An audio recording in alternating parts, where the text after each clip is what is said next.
Bagsak ang sandatahang lakas. Putin, nagsusumamo sa tulong ng North Korea. Let's turn to Ukraine now, which is bracing for a new onslaught. They have steadily lost territory since this year began, but chances are it could get worse because President Putin is going for the jugular.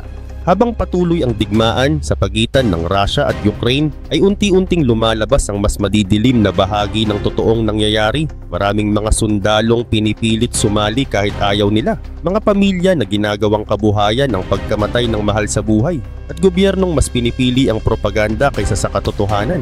Sa kabila ng laki at lakas na ipinagmamalaki ng Russia, bakit tila nauubusan na ito ng sundalo at umaasa pa sa tulong ng ibang bansa tulad ng North Korea? Ano na nga ba talaga ang nangyayari sa loob ng pinakamalaking hukbong sandatahan sa mundo? Tara't tuklasin natin ang mas malalim na kwento sa likod ng digmaan.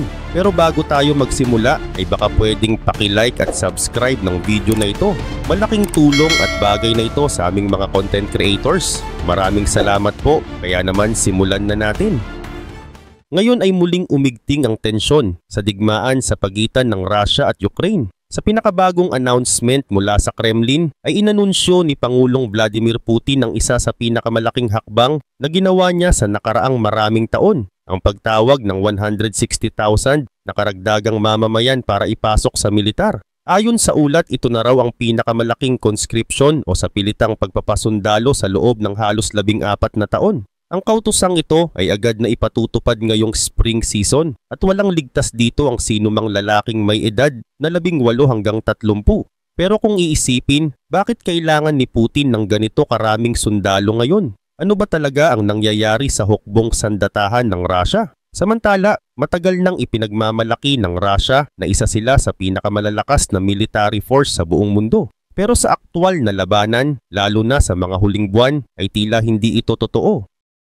Sunod-sunod ang tagumpay ng Ukraine sa iba't ibang bahagi ng front lines at kahit anong pag-atake ng Russia ay napipigilan. Dahil dito, unti-unting nauubos ang kanilang mga sundalo. Sa katunayan, humihingi na naman ng tulong si Putin sa North Korea. Oo, sa kabila ng laki ng kanyang bansa, ay umaasa pa siya sa tulong ni Kim Jong-un para magkaroon ng dagdag na puwersa.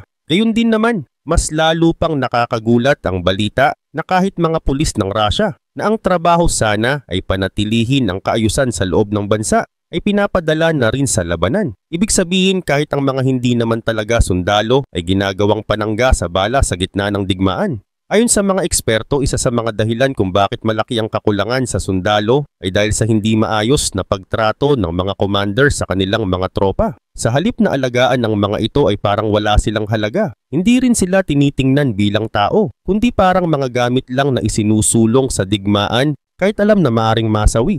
Kahit ang mga ordinaryong mamamayan ng Russia ay napapansin na rin ang ganitong sitwasyon. Isang halimbawa na lumutang ay mula sa isang agent ng pabahay sa loob mismo ng Russia. Ayon sa kanya, kung gusto mo raw makaipon ng pambayad sa bahay ay may mas madaling paraan at ito ay magpakasal ka sa isang sundalong kasali sa digmaan. Bakit? Dahil kapag napatay ang sundalo ay makakakuha ang asawa ng malaking kabayaran mula sa gobyerno. At hindi lang ito basta kwento dahil kumakalat na rin daw ito sa social media at ilang online forums. May mga babae na umano'y paulit-ulit na nagpapakasal sa mga sundalo at inaasahang makakatanggap ng kabayaran sa tuwing may mamamatay sa gera. May mga nagkukwentuhan pa raw kung gaano katagal dapat ang pagitan ng bawat kasal para hindi mabisto ng gobyerno. Sa madaling sabi, ginagawa itong parang hanap buhay ng ilan.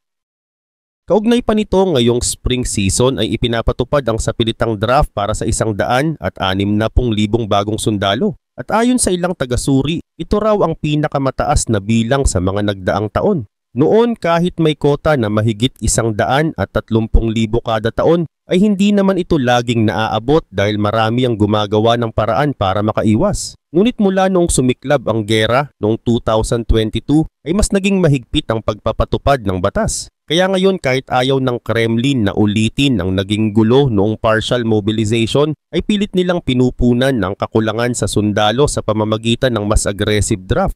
Karaniwan, ang mga pinipilit ipasok sa serbisyo ay galing sa mga mahihirap na lugar, lalo na sa silangang bahagi ng bansa gaya ng Buryatia at mga probinsya na sa Siberia. May mga ulat din na pati mga dayuhan ay kinukuha na bilang sundalo. At dahil sa laki ng perang iniaalok bilang kabayaran, ay marami ang napipilitang sumali kahit hindi talaga nila gusto. Dagdag pa rito ayon kay Professor Michael Clark, ang mga iniaalok na kabayaran at bonus ay talaga namang malaki at makakaangat sa pamumuhay ng isang pamilyang naghihirap. May mga kwento pa nga na mismong buong pamilya ang sumasama sa lalaki kapag ito ay pumipirma na ng kontrata sa militar. Ang iniisip nila, kapag nakuha ang malaking bayad ay pwede nang makabili ng bahay, makakuha ng sasakyan at mabigyan ng mas magandang kinabukasan ng mga anak kahit pakapalit nito ang buhay ng mahal nila sa buhay. Gayun din, noong nakaraang taon ay tinatayang halos 10% ng buong national budget ng Russia ay napunta lamang sa mga bonus at benepisyo para sa mga sundalo at hindi pa kasama dito ang mga regular na sweldo. Yan ang bigat ng gastos ng isang digmaan. Sa bawat sugatang sundalo, sa bawat napatay at sa bawat bagong sumasali ay napakalaking halaga ng pera ang kinakailangan ng gobyerno. At dahil hindi na sapat ang sariling tao ng bansa, ay muling tumitingin ng Russia sa ibang bansa gaya ng North Korea para makahanap ng panibagong lakas. Isang malinaw na senyales na kahit gaano kalawak ang lupain at populasyon ng Russia ay unti-unti na rin itong nauubusan ng kakayahang ipagpatuloy ang isang gerang ayaw na ng maraming mamamayan. Ilang araw pa lang ang nakakalipas mula nang lumabas ang balita ay nagpadala na naman ang North Korea ng karagdagang 3,000 sundalo patungong Russia. Ayon sa opisyal na ulat mula sa militar ng South Korea, patuloy na tinatanggap ng gobyerno ni Vladimir Putin ang mga karagdagang tropa mula kay Kim Jong-un. Pero kung iisipin ay napakarami ng populasyon ng Russia na mahigit 140 milyon na mamamayan. Kaya naman maraming nagtatanong, bakit kailangan pa ni Putin humingi ng tulong mula sa ibang bansa, lalo na sa North Korea? Ngunit kung susuriin natin bawat Russian citizen na pumapasok sa militar ay binibigyan ng isang malaking signing bonus na nagkakahalaga ng $40,000.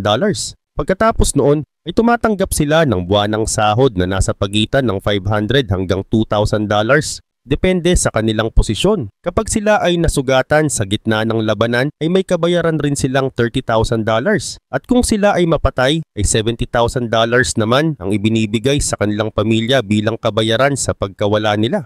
Ngunit noong October 2024 ay lumabas sa mga ulat na nagbigay si Putin ng $200 million kay Kim Jong-un kapalit ng 12,000 North Korean soldiers. Kung iisa-isahin natin ang gastos ay lumalabas na halos $16,000 lang ang halaga ng bawat sundalong galing North Korea. Malaking pagkakaiba ito kumpara sa ginagastos para sa sariling sundalo ng Russia. Sa madaling salita, malaking tipid ito para sa pamahalaan ni Putin. Pero kahit gaano pa ito kababa, ay hindi pa rin sapat ang dami ng sundalong ito upang mapunan ang laki ng pagkatalo at dami ng nasasawi sa digmaan. Ayon sa mga pagsusuri ng ilang eksperto, patuloy na tumataas ang bilang ng mga sundalong nasusugatan at namamatay buwan-buwan. Habang tumatagal ang labanan, ay lalong lumalala ang kalagayan sa loob ng hukbo dahil marami ang walang sapat na kagamitan, kulang sa kaalaman at pinapadala sa harapan kahit hindi pa handa.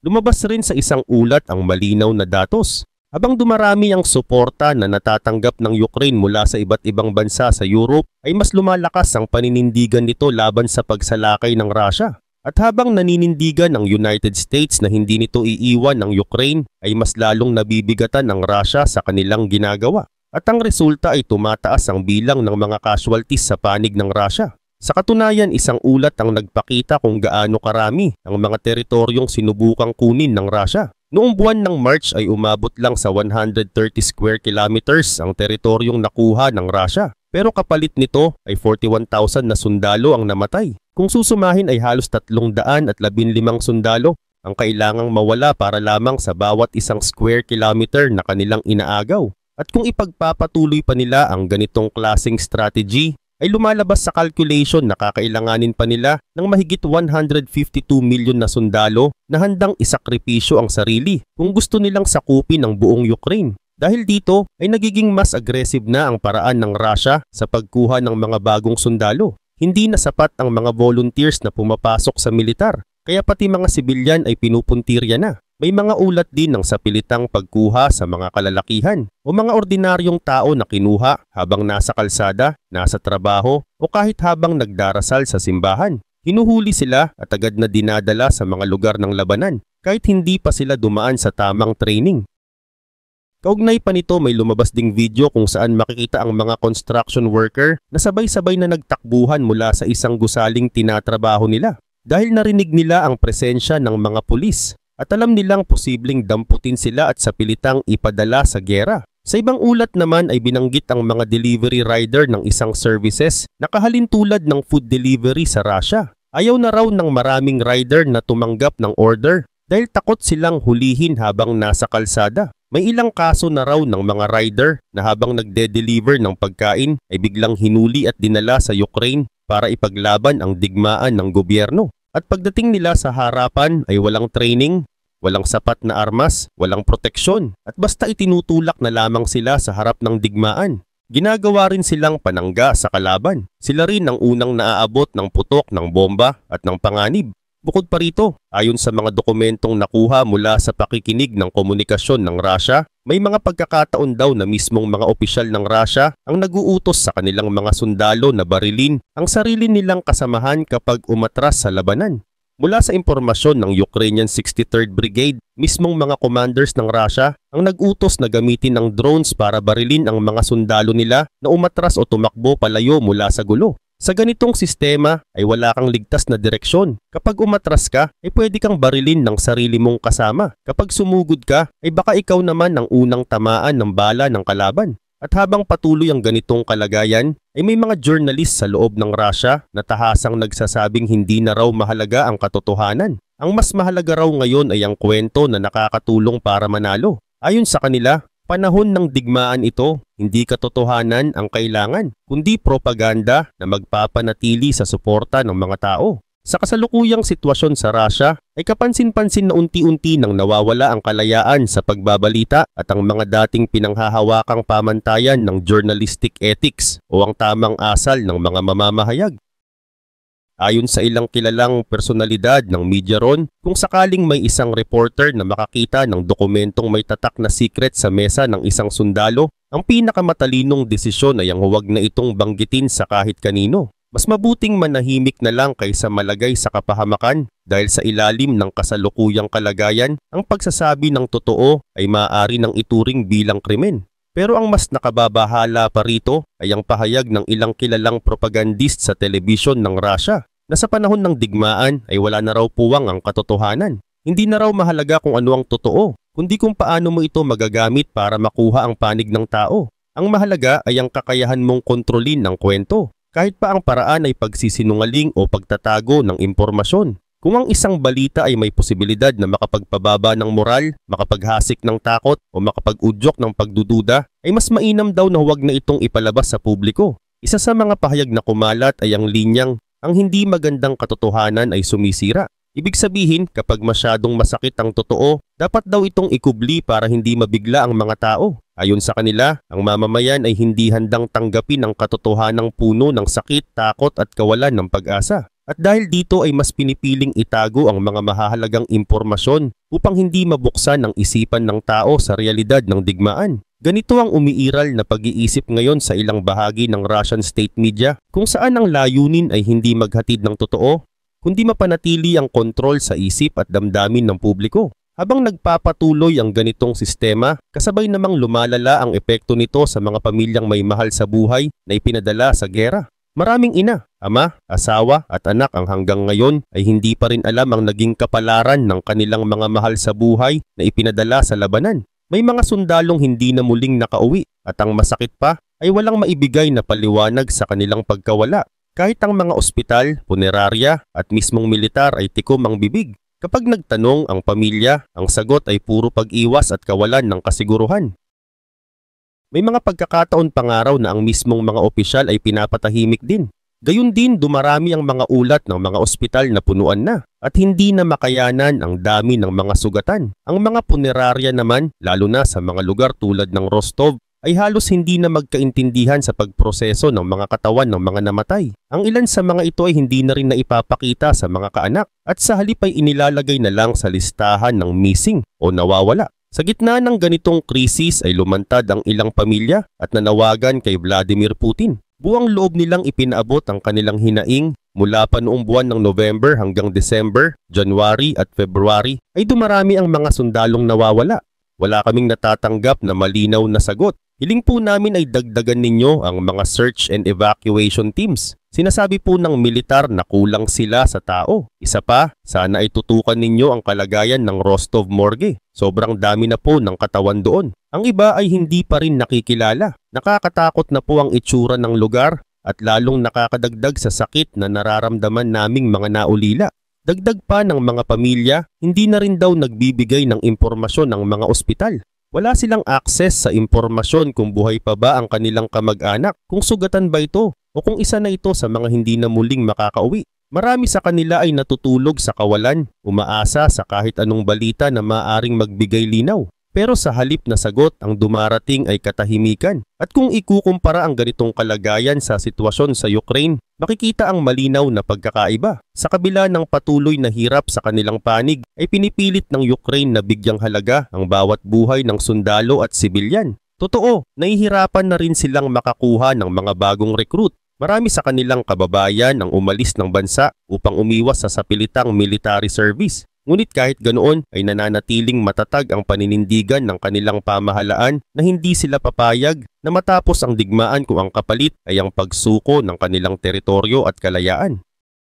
Ayon sa ilang opisyal ng Ukraine, hindi nila tinitingnan ng peace talks bilang simpleng solusyon para lang makaiwas sa hirap ng gera. Ang kanilang hangarin ay hindi basta tigil putukan. Ang tunay nilang gusto ay isang kasunduang magbibigay ng garantiya ng seguridad para sa kanilang mga mamamayan at isang malinaw na proteksyon laban sa muling pananakop. Sa madaling salita, ang kapayapaang gusto nila ay hindi basta pagsuko, kundi isang matatag na pagkakasunduan na nakabatay sa dignidad at karapatan ng kanilang bansa. Ngunit habang nagaganap ang mga pag-uusap, ay hindi pa rin tumitigil ang karahasan. Gabi-gabi ay may mga drone strike na tumatama sa mga apartment buildings. Araw-araw, may mga inosenteng buhay na nawawala, mga batang hindi na muling makakalaro, mga magulang na hindi na makikita ng kanilang mga anak.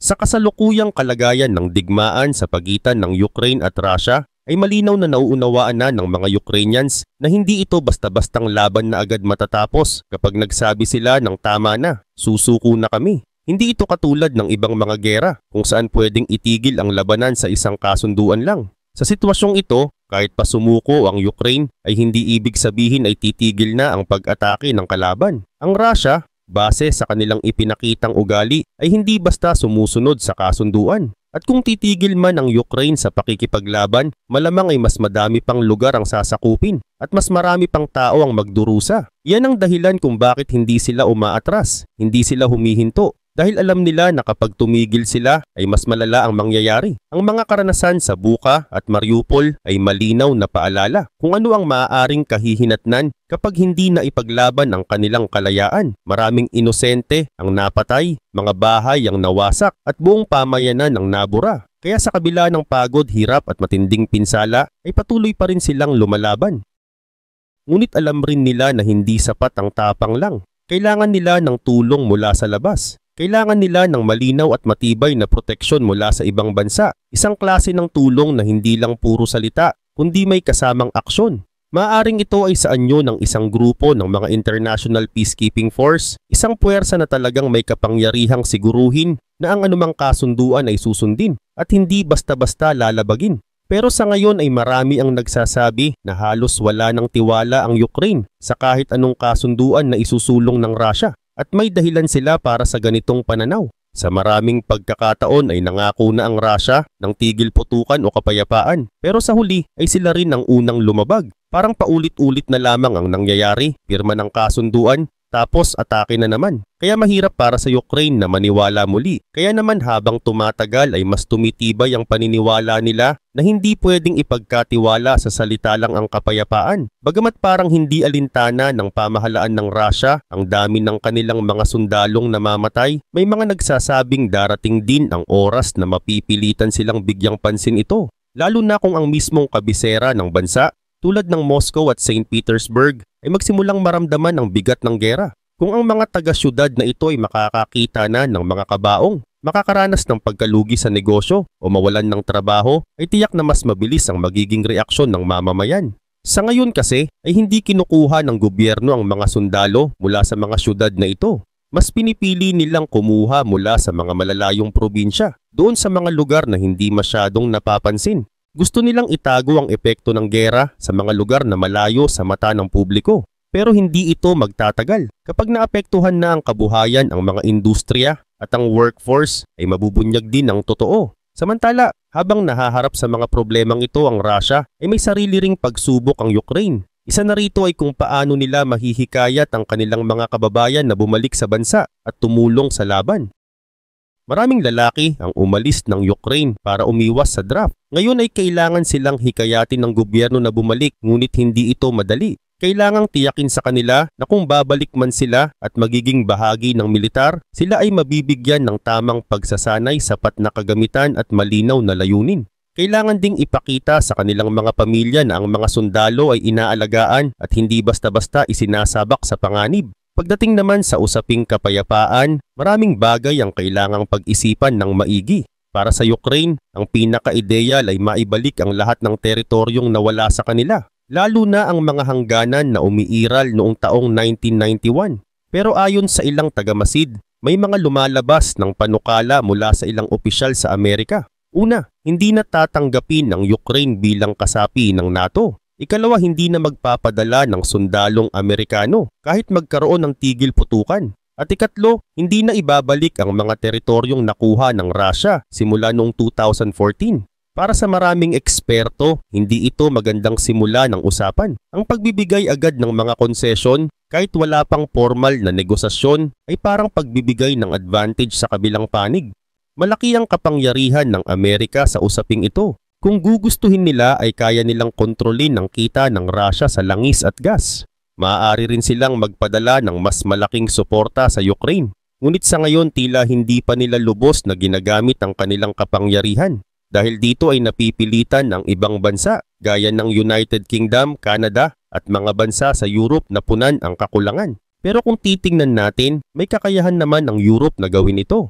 Ang kanilang ekonomiya ay napakalaki, halos 8 ulit na mas malaki kumpara sa Russia. Kaya kung gusto nila ay kaya nilang suportahan ang Ukraine sa mas mahabang panahon. Kaugnay pa nito ayon sa ilang eksperto, ang proseso para makamit ang kapayapaan ay may 3 pangunahing bahagi. Ang una ay ang kasalukuyang nagaganap ang paghahanda. Sa yugtong ito ay patuloy ang mga pag-uusap sa iba't ibang panig ng mundo. Mula sa Riyadh hanggang sa Paris, mula sa Kyiv hanggang sa Washington. Layunin ng mga pag-uusap na ito na makabuo ng isang malinaw na plano para sa tunay na tigil putukan. Kapag nagtagumpay ang unang bahagi, ay susunod naman ang ikalawang yugto. Ito ang aktwal na pagpapatupad ng ceasefire. Pero hindi ito dapat simpleng kasunduan lang sa papel. Kailangang may tunay na lakas at suporta ito. Dapat may malinaw na puwersa na magpapatupad ng kasunduan. Maaring ito ay isang international group na may kapangyarihang parusahan ng sinumang lalabag. Dahil kung walang ganitong grupo ay may malaking posibilidad na maulit lang ang mga nangyari noon sa Minsk Agreements na pinirmahan pero hindi naman sinunod. At ang huling yugto naman ay ang pinakamaselan sa lahat.